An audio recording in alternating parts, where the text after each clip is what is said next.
Hello అండి, hi అందరికీ. Welcome to my channel. నేను దుబాయ్లో మీ తెలుగు అమ్మాయిని. ఈరోజు వీడియోలో పన్నీరు ములక్కాడ కర్రీ ఎలా చేయాలో చూపించబోతున్నాను. ఈ వీడియో కనుక మీకు నచ్చినట్టయితే లైక్ చేసి సబ్స్క్రైబ్ చేసుకోండి. ఎందుకంటే ఇలాంటి వీడియోస్ అన్నీ మీకు నోటిఫికేషన్గా రావాలంటే నా ఛానల్ని సబ్స్క్రైబ్ చేసుకోండి. ఇప్పుడైతే ప్రాసెస్లోకి వెళ్ళిపోదాము. నేనైతే ఒక 2 ములక్కాడలు అయితే కట్ చేసి పెట్టుకున్నాను. అలాగే 250 గ్రామ్స్ పన్నీర్ ముక్కలు ఇలా కట్ చేసి పెట్టుకున్నాను. 2 టమోటాసు అండ్ కరివేపాకు, కొత్తిమీర, 2 పచ్చిమిర్చి అయితే తీసుకున్నాను. 2 ఉల్లిపాయలు ఇలా సన్నగా కట్ చేసుకొని పెట్టుకోవాలి. అల్లం వెల్లుల్లి పేస్ట్ నేను బయట నుంచి తెచ్చుకున్నాను అనమాట. ఇప్పుడైతే ములక్కాడలు తీసుకొని నేను ఆల్రెడీ గ్యాస్ మీద హాట్ వాటర్ పెట్టాను అనమాట. అందులో ములక్కాడలు తీసుకొని వేసుకోవాలి. మునక్కాడలు మనం ముందుగానే కుక్ చేసుకుంటే పన్నీర్ ముక్కలు సాఫ్ట్గా ఉంటాయి కాబట్టి దానికి పెద్దగా టైం పట్టదు. అందుకని చెప్పి ముందే ములక్కాడలు ఉడకబెట్టుకోవాలి. కొంచెం సాల్ట్ వేసుకొని ఉడకబెట్టుకున్నాం అనుకో మనకు తినేటప్పుడు ములక్కాడ మంచిగా టేస్టీగా ఉంటుంది. ఇలా మునక్కాడల్లో కొంచెం సాల్ట్ వేసుకొని ఉడకబెట్టుకోవాలన్నమాట. నెక్స్ట్ మనం పన్నీర్ ముక్కలు కూడా కొంచెం ఆయిల్లో వేసుకొని డీప్ ఫ్రై చేసుకుంటే మనకు తినేటప్పుడు మంచి టేస్ట్ వస్తుంది అనమాట.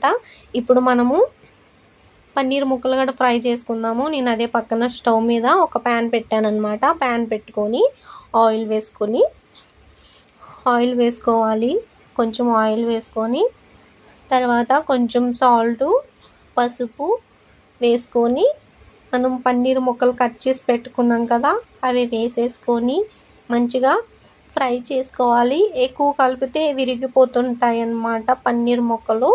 చిన్నగా కలుపుకొని ఎక్కువసేపు అవసరం లేదు. ఒక 2 మినిట్స్ అలా ఇలా దానికి సాల్ట్, పసుపు, కారము పట్టినంత వరకు అలా కలుపుకొని చేసుకుంటే మనకు సరిపోతుంది. ఇప్పుడు పన్నీర్ ముక్కలు తీసుకొని పక్కన పెట్టేసుకొని ఒక ప్లేట్ తీసుకొని పక్కనైతే పెట్టుకుందాము.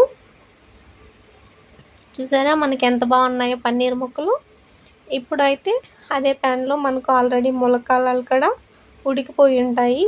అవి తీసుకొని అదే ప్యాన్లో ఆల్రెడీ మనం సాల్ట్ వేసాం కాబట్టి ములక్కాడలు ఇందులో సాల్ట్ వేయని అవసరం లేదు. ఇంకా ఇలా అదే ప్యాన్లో వేసుకొని ఒక 2 మినిట్స్ ఇవి కూడా అలా ఫ్రై చేసుకోవాలి.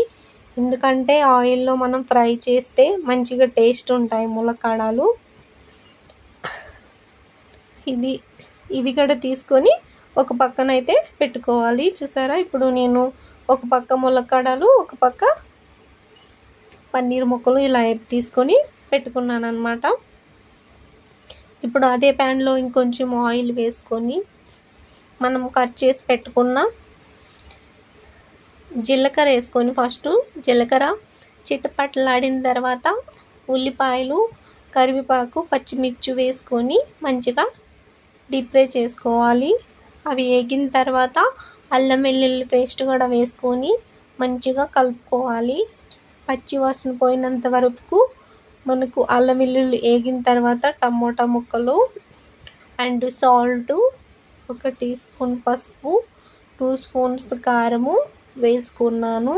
అలాగే ధనియాల పౌడరు, గరం మసాలా పౌడరు, జీరా పౌడర్ వేసుకొని